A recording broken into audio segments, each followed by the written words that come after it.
ஒரு படம் ரிலீஸ் ஆகி தியேட்டர்ல பெரிய வசூல் சாதனை பண்றதை நீங்க பார்த்திருப்பீங்க. ஆனா ஷூட்டிங் கூட இன்னும் முழுசா முடியல. அதுக்குள்ள ஒரு படத்துக்கு 350 கோடி ரூபாய்க்கு வியாபாரம் நடந்திருக்குன்னு சொன்னா உங்களால நம்ப முடியுதா? கேக்குறதுக்கே ரொம்ப ஆச்சரியமா இருக்குல்ல. அதாவது நம்ம ஊரு பாஷையில சொல்லணும்னா கடையை திறக்கிறதுக்கு முன்னாடியே கல்லாப்பட்டி ரொம்பிடுச்சு. கரெக்ட், அதேதான். மோகன்லால் அப்புறம் இயக்குனர் ஜீது ஜோசப் இவங்க கூட்டணியில உருவாகிட்டு வர திருஷ்யம் 3 படத்தோட இந்த பிரம்மாண்டமான ஒரு ப்ரீ ரிலீஸ் பிசினஸ பத்தி தான் நாம இன்னைக்கு இந்த ஆழமான அலசல்ல பார்க்க போறோம். கண்டிப்பா இது சினிமா வியாபாரத்துல ஒரு மிகப்பெரிய மாற்றம்னு தான் சொல்லணும். ஏன்னா வெறும் 3 கோடி ரூபாய் பட்ஜெட்ல ஒரு சாதாரண மலையாள படமா ஆரம்பிச்ச கதை இது. ஆமா, 3 கோடி தான். பாத்துக்கோங்க. ஆனா இன்னைக்கு உலகமே திரும்பி பார்க்குற ஒரு பிராண்டா அது மாறி நிக்குது. இத சும்மா ஒரு சினிமா செய்தியை மட்டும் நாம பார்க்க கூடாது. இதுக்கு பின்னாடி இருக்கிற பிசினஸ் ஸ்ட்ராட்டஜியை நீங்க கண்டிப்பா புரிஞ்சுக்கணும். 2013ல வந்த திருஷ்யம் முதல் பாகம் நீங்க சொன்ன மாதிரி வெறும் 3 கோடியில் எடுத்து 100 கோடிக்கு மேல வசூல் பண்ணிச்சு. ஆமா, 100 கோடிக்கு மேல ஒரு பெரிய சக்சஸ்.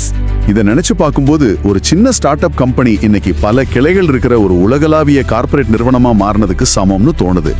ஆனா ஒரு சாதாரண குடும்பத்தோட த்ரில்லர் கதைக்கு எப்படி இவ்ளோ பெரிய ரீச் கிடைச்சது? நீங்க சொன்ன அந்த ஸ்டார்ட் அப் டு கார்ப்பரேட் உதாரணம் ரொம்ப கரெக்ட். ஒரு ஸ்டார்ட் அப் எப்படி மத்த ஊர்கள்ல புதுசா பிரான்ச் ஓபன் பண்ணுவாங்களோ அதே தான் திருஷ்யம் படத்தோட ரீமேக் உரிமைகளும் பண்ணுச்சு. ஓஹோ, ரீமேக் தான் மெயின் காரணமா? ஆமாங்க. பாக்ஸ் ஆபீஸ் வசூலை தாண்டி இந்த படம் பல மொழிகள்ல ரீமேக் செய்யப்பட்டது தான் இந்த பிராண்டோட உண்மையான அஸ்திவாரம். தமிழ்ல கமல்ஹாசன் சார் நடிச்சாரு, தெலுங்குல வெங்கடேஷ்னு பல மொழிகள்ல ஹிட் ஆச்சு. குறிப்பா இதோட ஹிந்தி வெர்ஷன் கூட ரொம்ப பெரிய ஹிட் ஆச்சு இல்ல? உண்மைதான்.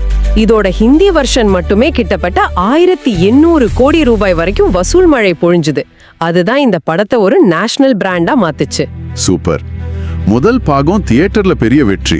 அதுக்கப்புறம் ரீமேக் வழியா இந்தியா முழுக்க ரீச் ஆச்சு. ஆனா இந்த பிராண்ட் இவ்ளோ பெருசா விஸ்வரூபம் எடுத்ததுக்கு கோவிட் லாக்டவுன் ஒரு முக்கிய காரணம்னு சொல்லலாமா? ஆமா, அது மறுக்கவே முடியாது.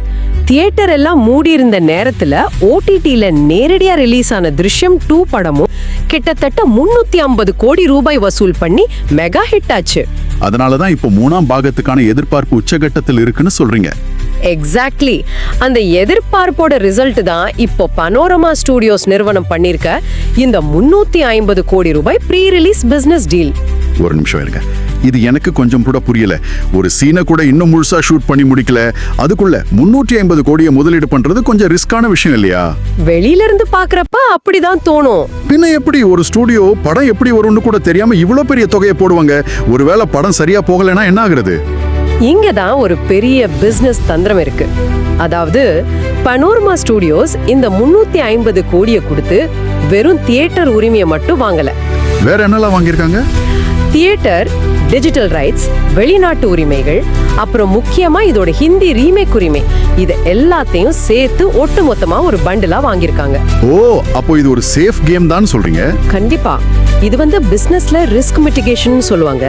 அதாவது பில்டிங் கட்டி முடிக்கிறதுக்கு முன்னாடியே ரியல் எஸ்டேட்ல அபார்ட்மெண்ட் வித்துருவாங்கல்ல, அதே லாஜிக் தான். நல்ல உதாரணம். OTT தளங்கள் வந்த பிறகு ஒரு பெரிய ஐபிக்கு கேரண்டியான ஆடியன்ஸ் இருக்காங்க. அதேதான்.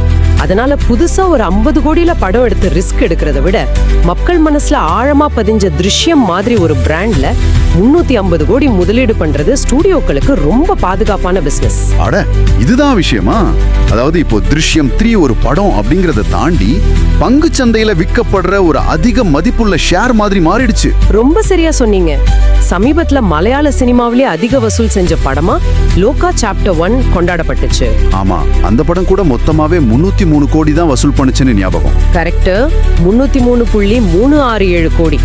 ஆனா ஒரு படத்தோட அந்த லைஃப் டைம் ரெக்கார்டையே திருஷ்யம் 3 ரிலீஸ் ஆகிறதுக்கு முன்னாடி அதோட ப்ரீ ரிலீஸ் வியாபாரம் மூலமா முறியடிச்சு பாத்தீங்களா? நிஜமாவே இது இந்தியாவோட பிராந்திய சினிமா, அதாவது ரீஜனல் சினிமா வரலாற்றுல ஒரு மிகப்பெரிய மைல்கல் தான். சந்தேகமே இல்ல.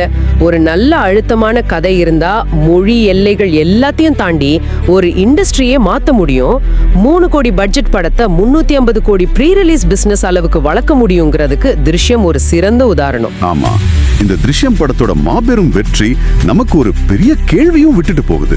இதை நீங்களே கொஞ்சம் சிந்திச்சு பாருங்க. நிச்சயமா. கார்ப்பரேட் நிறுவனங்கள் இப்படி பாதுகாப்பான லாபத்தை மட்டுமே தேடி முதலீடு பண்ண ஆரம்பிச்சா இனி வரும் காலங்கள்ல சினிமா துறை புதுசான கதைகளை உருவாக்குறத நிறுத்திடுவாங்களா? படங்களை மட்டுமே நம்பி முதலீடு பண்ற ஒரு நிலைமை வரலாம். அப்படி நடந்தா ஒரு கலையா சினிமால புதுமுயற்சிகளோட எதிர்காலம் என்னவாகும்? இதை பத்தி நீங்க கண்டிப்பா யோசிச்சு பார்க்கணும். அடுத்த ஒரு இன்ட்ரெஸ்டிங்கான ஆழமான அலசல்ல நம்ம மீட் பண்ணலாம்.